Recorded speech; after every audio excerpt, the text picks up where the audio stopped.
Acast powers the world's best podcasts. Here's a show that we recommend. Hey, I'm Kim Holderness. And I'm Ben Holderness. We host the Holderness Family Podcast every Tuesday. You may know us from the silly videos that we make online. Or a book about marriage called Everybody Fights. Or as winners of season 33 of The Amazing Race. Still can't believe that happened. Listen, we do a lot of stuff, but our podcast is our most favorite thing. Yeah, because every week we get to sit down face to face, talk to each other about marriage, family, mental health, or just anything that we want to know more about. Sometimes we have expert interviews, sometimes it's just us, but our goal is to bring some joy and laughter into your life every week. Our other goal is that maybe you will learn something as well. Right, so search the Holderness Family Podcast and check out our most recent episodes. We have one about staying organized with creators of the Home Edit. And one about being diagnosed with ADHD as an adult. We hope you'll join us. Acast helps creators launch, grow, and monetize their podcasts everywhere. Acast.com. Hi, it's Dave here. This is my wife, Kathy. Hello. This is the Cinemile, the podcast where we used to walk home from the movies. Now we walk around absent-mindedly talking about films that came out a year ago, but were due to come out several years ago. So we actually, believe it or not, we recorded this episode, this review of The New Mutants 3 years ago, but we've kept delaying the release of it along with the film. We were like, literally, we want to do a podcast episode. What are we going to watch? Oh, look, The New Mutants is out to rent now. That movie that was supposed to be out in the cinema years ago.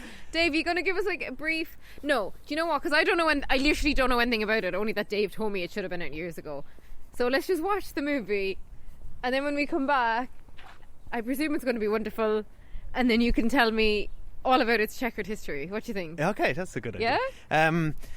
Yeah, and I'm curious to hear from you guys if any of you have went to see this, because it did get a cinematic release when cinemas were briefly open here in the UK back, I think, in August a few months ago. Oh, wow, interesting. So it did actually eventually, it was screened in cinemas. So we could have gone to this instead of maybe like Tenet. It would be up there, right? yeah. It was around that time, I think. Okay, well, let's leave it there. So we are going to go... So it's like what? It's an X-Men movie? Yeah, it's yes, it is in the X-Men universe. It was made by 20th Century Fox, but pre the Disney acquisition of 20th Century Fox, which I'll go into in some detail in the troubled backstory section of this podcast. Okay. But I'm actually quite... I know this. I think it's been a much maligned film. I don't think it received very positive critical reaction, but I'm a big fan of the X-Men stuff and superheroes, so I'm going to keep an open mind. And it seems like a good cast. So it's Anya Taylor-Joy from Queen's Gambit. Hot off the Queen's... Yeah. Oh no, hot the years before the Queen's Gambit. Maisie Williams. Your man from Stranger Things. Which one from Stranger Things? Your man, the Nancy's boyfriend, the older brother of Mike. From Stranger Things. Wow. Who knows what his name is? This is a few years old, because he I guess he was probably really hot. He was hot property in 2017 when they shot this. Okay, cool. Yeah, so here we go. So see you guys in a little bit when we've watched The New Mutants. Bye. Bye. You're not alone. Not anymore. Do you know what mutants are? Would anyone like to share their first time? Rain? I was 13. I thought it was a dream. I just lost control. Sam? I started panicking. People got hurt. Roberto? My girlfriend had burned her. Ileana? I killed 18 men, one by one.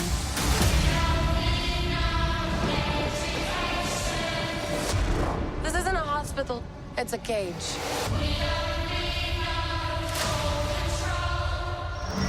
It's important we find out your power so we can help you get better. I saw something I don't think she wanted me to see.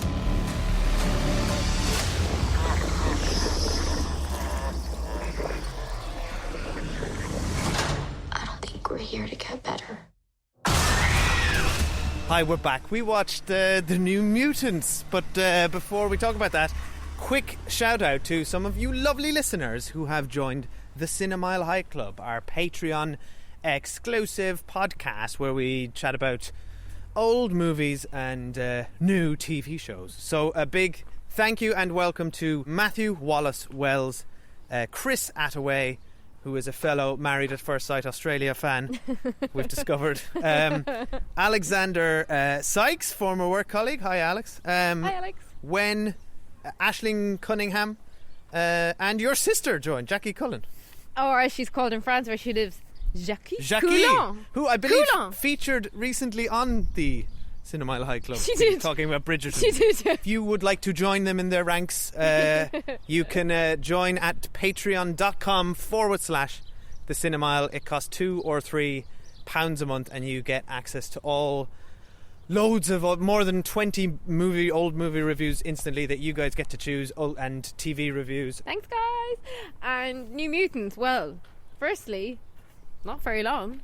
Huge plus. What a lovely What was it, running time. 85 minutes? Less than 90. Could and feature on the 90-minute film festival Could, yeah. podcast, Sam. But crucially for me, it ain't as bad as I thought it was going to be. And It's not bad, it's Better fine. than a movie I saw in the cinema that you didn't see, the rebooted Fantastic Four. Oh yeah, It's much better I've than never that. seen that. It was supposed to be dreadful, Because right? that was my benchmark. Mentally, I was thinking it's going to be worse than that, or what? Because I knowing nothing about this movie and having not even seen a trailer for it, but knowing that there was rumblings and issues in the background of it. No, it's not as bad. It really isn't. In fact, like it doesn't feel very cinematic. I will say that. What it felt like to me was like maybe a 3-part teen TV drama. Yeah, it feels like this would have made a better TV show. Yeah, it felt like a mini series that's made for TV about teenagers that was kind of edited poorly into a movie. And as you're watching the movie, there's moments where I think this could be really good, but like the edit is just a mess. But I enjoyed all the characters. There's 5 teenagers and they are new mutants, as the title would say, and they're kind of newly coming into their powers and learning how to navigate them, whatever. And they're in like kind But of they're in a hospital setting. mysterious facility. It kind of reminded me also of was it Glass, that movie in the Yeah, Split? it does have vibes of Glass. And she's in Glass, Anya Taylor-Joy. This is better than Glass, though, for my money. It's in the same vein. If you like think of Glass and like the Fantastic Four and like some form of an X-Men movie, it's in that vein. It very much felt like a tween movie to me, though. It didn't really feel like a movie for adults. It's got a young adult vibe. Yeah, but honestly, sure. I really didn't think it was bad. But now, if I'd gone to see it in the cinema, I wouldn't have been overly happy that I spent money on it. You know, we paid to rent it there a couple of pounds, but like £3 at home, Yeah. 90 minutes, doesn't outstay its welcome. I thought it was totally fine. it's totally fine. But like, Sorry, somebody is somebody- cutting the grass. Oh no, it's a he's revving motorbike. his motor. He said, "This guy who lives near us." this is a recording studio. I actually really admire This whole guy. street. He lives near us, and he spends upwards of, I'd say, 5 hours a day cleaning his motorbike. It is, guys. This is a podcast, so you can't see what I'm saying, but it is polished, man. It's unbelievable. It's a polished wheels. Anyway, so yeah, they're my thoughts on the movie, really, and I don't know Great. very much else Well, to say say about listening it. to the Cinemile. That's Yay. been our review of the New Mutants. It's grand. I don't know how much else I can add. Well, we will do spoilers of this in a bit, by the way. I did so enjoy Maisie Williams as a dog. That was funny. Yeah. Her mutant power is to be a dog and to turn into a dog with like Yeah. a weird mullet that kind of grows out as you're turning into a She's dog. very Teen Wolf. Which kind of reminded me of our toddler Oscar's current hairstyle, because we're in lockdown and he can't get a haircut and he won't let me cut it, so it's just full mullet. It does look a bit like that. I will say, like, this movie is fine. It could have, like, you can see a better movie in here, and I'm not quite. You put it really well while we were watching it. You said, "Do you ever watch a movie and you like can't figure out why it's not working?" Yeah, And that's what I kind kept of thinking with that. Have the same thing. Like, I was watching it, being like, "This isn't gelling. Like, nothing's really fitting together here, even though it should." But the setting's cool. The characters are pretty cool. They're good actors. But just it's didn't not. work. There's no spark. There's no life, Yeah. and there's no chemistry. So I think those are the things that it's the unseen things you cannot plan for. Are just not present in this movie. There is no life to it, and it's funny because I'll get to the sort of background production of this in a minute, because it is very interesting how this all came about. But it was pitched as nominally being like Stephen King meets The Breakfast Club, which actually sounds like quite cool, set in the I X-Men can see universe. where they're going with that. I can. And you can see the elements of that. Breakfast Club is an easy one to call to mind while you're watching this, but it's also an unfortunate comparison point because you're like, this ain't no Breakfast This ain't no Breakfast Club. This is the problem. But the characters in this you never get to know them well enough like you do in the Breakfast Club. Like you kind of just arrive in the characters and you meet them very briefly and you see some interactions with them, but it's like you don't get under their skin at all. Like the closest exactly. I felt, the two leading ladies, Maisie Williams and then the main actress whose name I can't remember. I felt like I kind of knew them. But even then, it's very tangential. They're the only ones who are given anything interesting to do, and anything that furthers their sort of plot development. The rest of them are all just have backstories. The other thing that that's aren't exactly like is the Runaways, which was a Marvel TV series that we really liked and we watched season 1 of. And there's to the point where one of the guys in this just looks exactly like the guy from The Runaway and I think had very similar skills to him, though I can't quite remember. Like, it's just so derivative, and it's interesting that it was even pitched as Stephen King meets The Breakfast Club, because it's like, it has to, within the X-Men universe, it has to be pitched as inspired by multiple things we already know because it's so completely unoriginal. Yeah, and exactly, and that the problem is it just reminds you of things that are better than it. Because there's some scary creature design, like, there was one monster called, like, we'll talk about it in the spoilers. People might not want to be spoiled. But one of the creature designs, I was like, this is a really scary creature, but like I feel no fear. Yes, okay. Well, a lot of what you're describing can be explicitly explained by the production history of this movie. Okay, give us the history. So, which is very interesting. Because it's funny that, like, I remember last year when it came out, like, you and lots of other people were tweeting, like, oh, this is what age they were when it was filmed, and this is the age now. It's like, so what? There was it 4 became years. A joke. It became a punchline because it was delayed several times over the course of 2 years. Actually, it actually came out 2.5 years after its original release date, which isn't the longest time, but in the movie land, it's pretty. But partially, like, the age that the characters are and like casting young actors is like, they've aged out of it now. Like, well, they did have it. They have it. I'll explain that did factor into their age. At one stage, they were going to do reshoots towards the end of 2020, but they decided that they didn't look the same anymore. So it just wouldn't have really worked. It's just Anya Taylor-Joy with like her short red, like Queen's Gambit hair. I think it would have been noticeable. Which was one of the things, funnily enough, that you mentioned Josh Trank's Fantastic Four.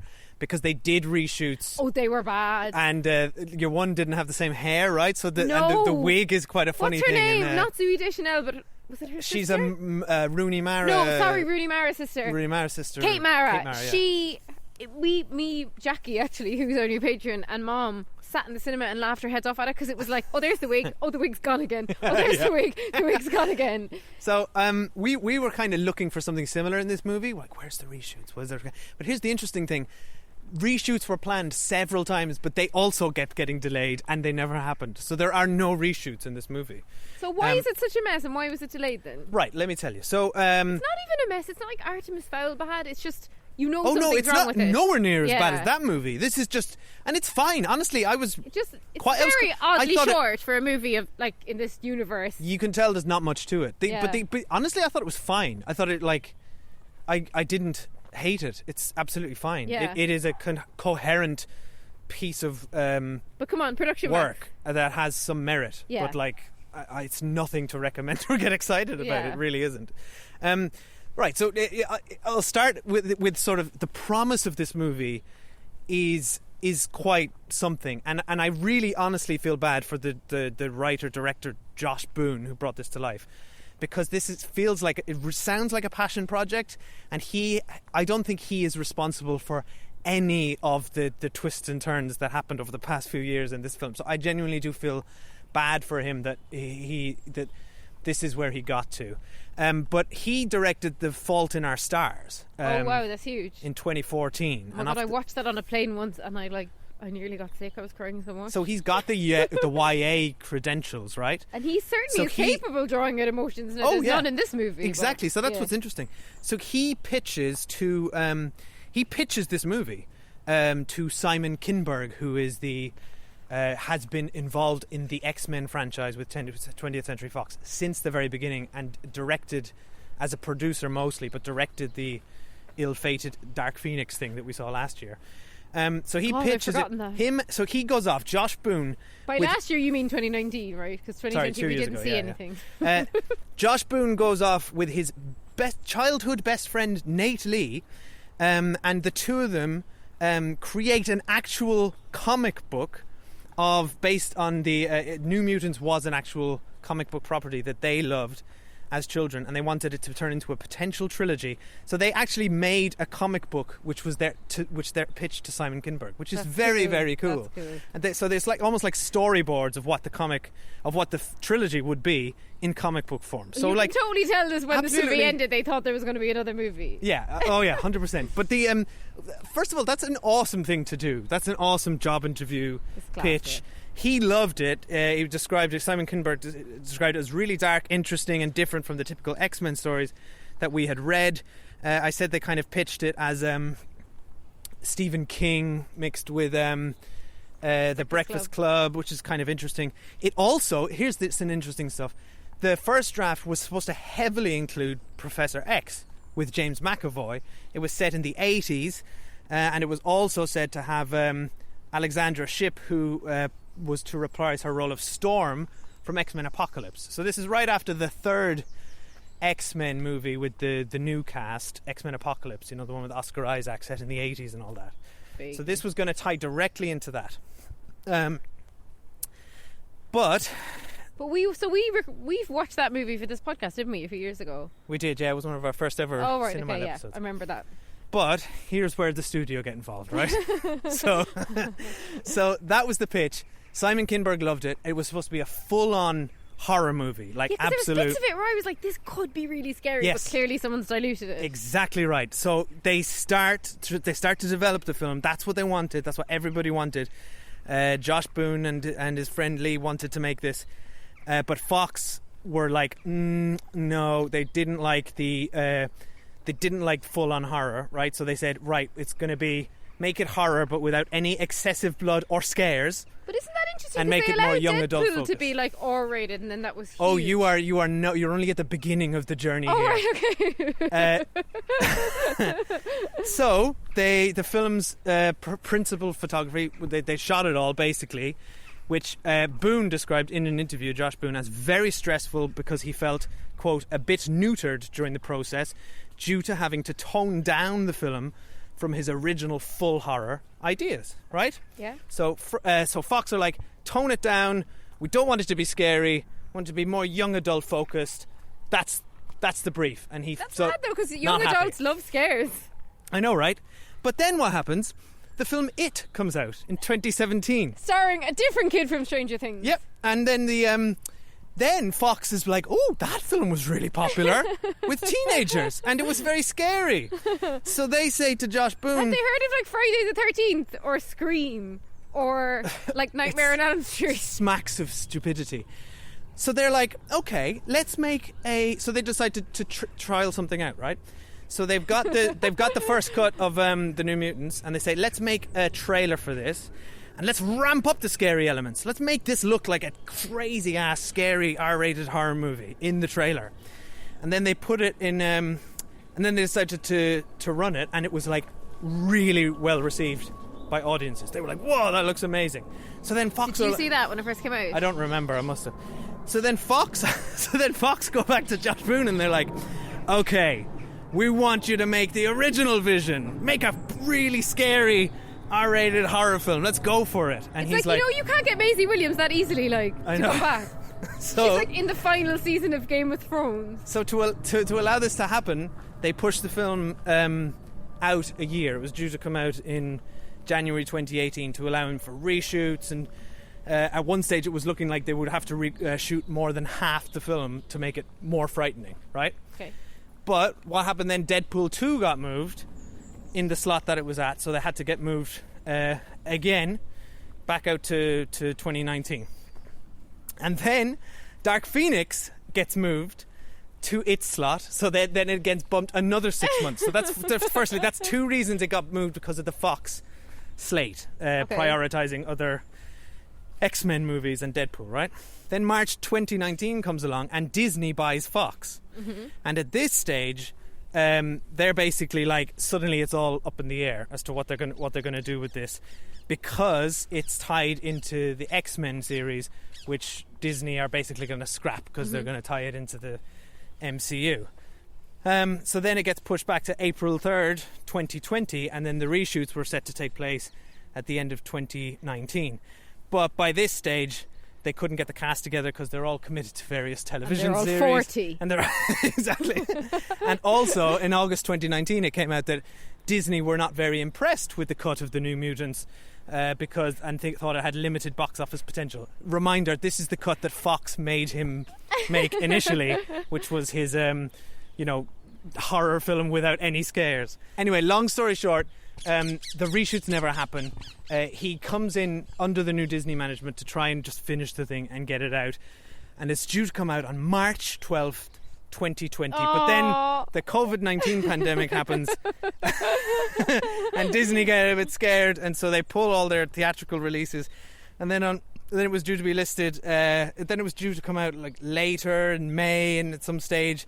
But eventually there was talks of it coming out on Disney Plus as an exclusive, but that probably didn't fit their family-friendly vibe. So the poor film just got absolutely just kicked about in between two studio acquisitions.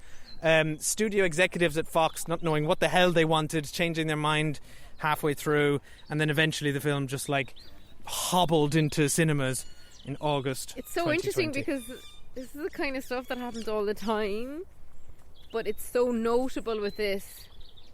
I think in particular because of the age of the cast. Like if it was a movie that was shot a couple of years ago with adult actors, it wouldn't be talked about as much. And also the fact that they released all those early trailers years ago and kept moving the dates is mad. Like to have released a full horror trailer for what this is now. I just wish that this guy had got to make the film he wanted to make. It sounds like it. Will we go to Spoiler Street and talk some spoilers? Yeah, let's do that. So spoilers now for the New Mutants. But thank you for all your research on the very, very troubled production timeline. Yeah, honestly, it's very interesting, and it made me empathise with the often what happens is often people watch a movie, and if they don't like it, then it's like, well, that guy's shit.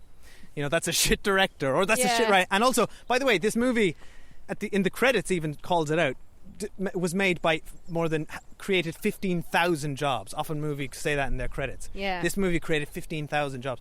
So it's like, it is also a good thing to have a constant reminder that like a movie isn't a director. A director is just in charge of all of these people and bringing something to life. Unless you're like a Martin Scorsese and you have complete control over your product. Even think of Quentin Tarantino, who is somebody who is attributed with being a very single author vision of his works. As soon as his long-term editor disappeared off his career, for me, I think they go downhill. Yeah, so you've got all these people surrounding people like Martin Scorsese and Quentin Tarantino. No, but I mean in terms of permission from the studio to do what they want. Oh, sure, yeah. Because he's like newer, I didn't have that. But yeah, it's interesting because throughout the movie we effectively have the 5 main kids and then their so-called doctor. And that's it.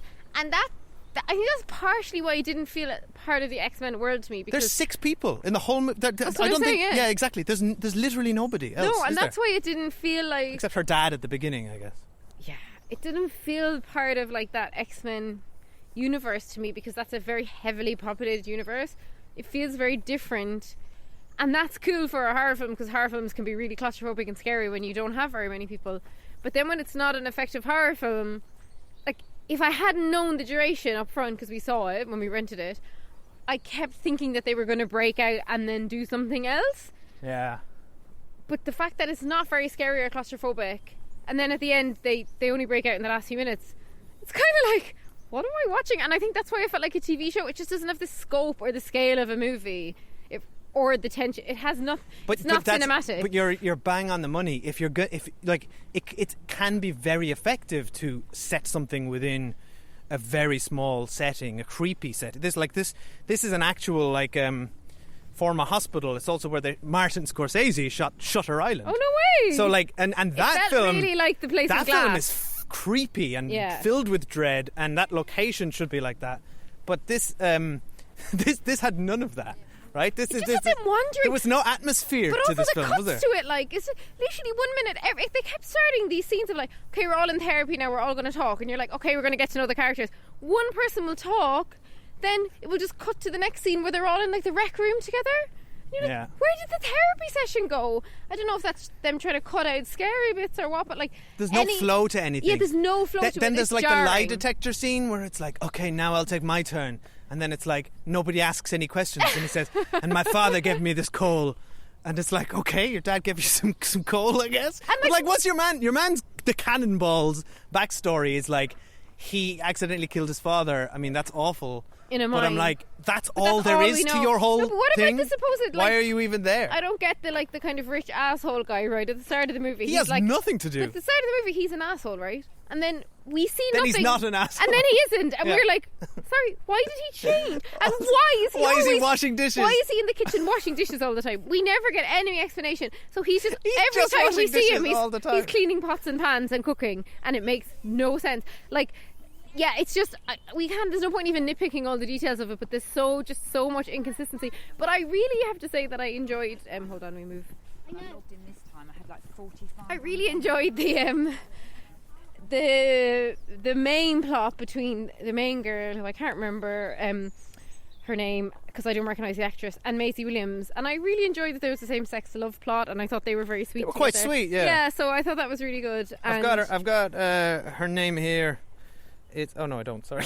Great. Go on. Dave's IMDb skills are next to none. But yeah, I really enjoyed those two together. I thought they were quite sweet.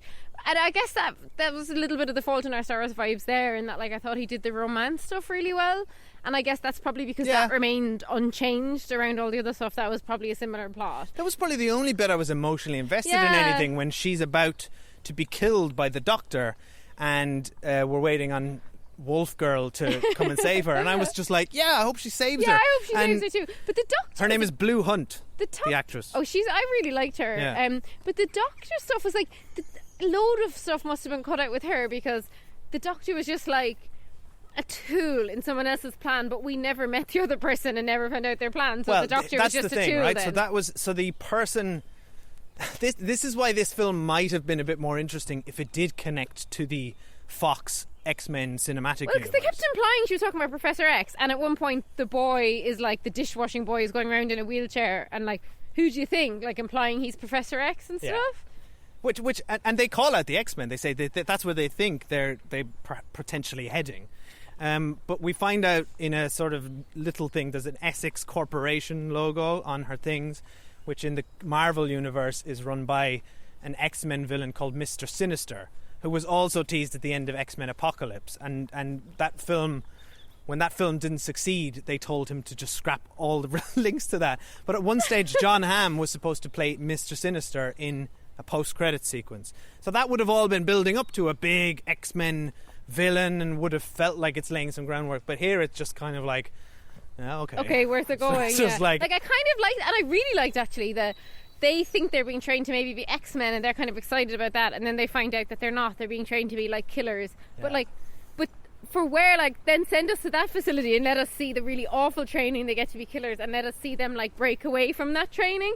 Like there's just nothing. And I think now that you've said that it should have been a full horror movie and that's what it is, because when you remove all the horror, which is like the whole point of the movie, that there then is no point to this movie. Well, the thing is, exactly, and it's like it was this was pitched to a studio that had already released like Logan and Deadpool, and so knew how to do this. Yeah. Right? And it was also seen as something deliberately that was going to be its own tone, set tangential to the X-Men universe. It could have been really just cool like alongside Logan, actually, as like just two completely different ways of exploring this and I'm universe. just like, I feel bad that they didn't allow your man to pitch, to do what he had pitched. Yeah. Do you know what I mean? For various reasons. And look, that's how movies get made. Ultimately, they are made by hundreds of people, and decisions are made, and budgets are changed, and release it's just schedules like most jobs change, I've ever been in. companies are acquired. You've a great idea, and by the end of your project, you're like, this is not what I yeah, I know. whatsoever. I know. But yeah, no, honestly. But at the end of the day, we have to say the end product very mediocre. But I actually did enjoy watching it, and I think if I was very young, like I'm talking 10. I'd have been all over this movie. But I will say though, I shouldn't have probably watched it, but I think that at that age it's very Yeah, appealing. You'd think they that's were true. the characters are very shallow, but you'd think they were very cool. I would have loved at that age to see like a love plot between two girls.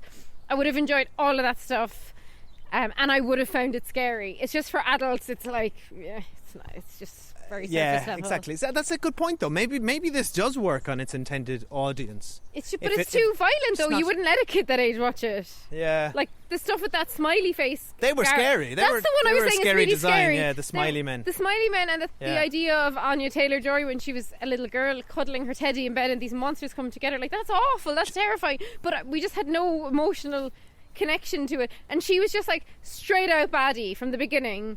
She was so unnuanced as a character, and then she suddenly flips and she's friendly, and again it's like, but why is she flipped? Like, what's happening? But that's the problem. The characters' motivations didn't make sense, and you're right, they were incredibly shallow. But they also felt like they didn't feel authentic as teenagers. No. They felt like a man, and that's something that would never have been fixed. Like if your man Josh Boone had gone back and made his full horror movie, we still would have been left with the problem that these don't feel like teenagers, and they don't feel like teenagers with individual personalities that are gelling and charming. Yeah. And it's important to remember that while we credited him with the success of The Fault in Our Stars, that was an adaptation of a book, so the work there was done for him. Because I think it's interesting when you talk about Anya Taylor-Joy's character, whose name is Rasputin, by the way. Is it? Yeah. I didn't notice that at all. Ileana Rasputin.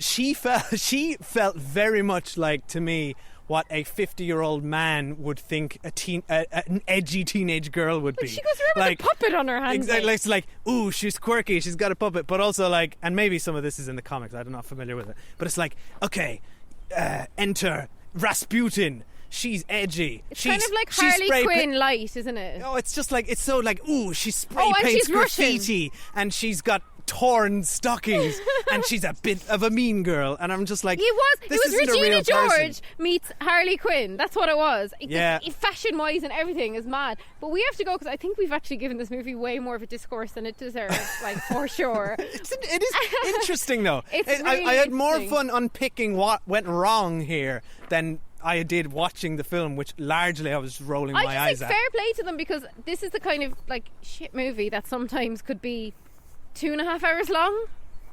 So at least it's short, and that was in fairness to that other Fantastic Four movie that was really bad that I saw in the cinema. That was very short as well. It's almost like they're like, cut your losses, like, Yeah. like don't make this any worse for the audience than it needs to be, and therefore I didn't mind it. Yeah, it did not outstay its welcome. It was like it came, But it I did think its thing, and it left. This podcast is outstaying its welcome. But I said to you, it's funny when Dave, I just said this podcast I know. is outstaying its welcome. One last thought. I went upstairs after this movie, and then came back down, and then I was like, I think I've literally forgotten everything that just happened in the course of that. Like it left. You know the way sometimes you come out of a movie and it leaves this like powerful like feeling in you, where you're just either like stunned, or it makes you think about the world differently, or often a movie will just rattle around in your head for days and you're thinking about it, and I'm just like, this was like puff of air and it was gone. Yeah. There was nothing here. There's not even, also some movies are like, we often equate movies to like cuisine. So you get like you dine out on a steak, and it's like it's gorgeous and delicious. But you then mean a movie, we or like the movie viewing public? Often people do, but like and then an Avengers movie is total junk food, but it's like very satisfying. But it doesn't really leave you, very satisfied for long afterwards. But this is like not even this is one single peanut. This is, this is a Skittle. You eat one, and then you have a massive sugar crash. Yeah, and you want more. Yeah. Exactly. You You want more, but you so- don't get any because it is one Skittle. Anyway, it is not a bag of Dave, can we Skittles. end this podcast? All right, because fine. You're talking about food and Skittles. Let us know what confectionery you think this movie most relates to at Twitter. At Twitter. We are at Twitter. Yeah, that's our we got guide. that handle. At the Cinemile on Twitter, on Facebook, on Instagram, wherever you want. If you want to email us an extensive email about your thoughts about the New Mutants, I'd gladly read it and reply. It's thecinemile@gmail.com. Thanks, everyone. Thanks for listening. Bye. We can get out of this together.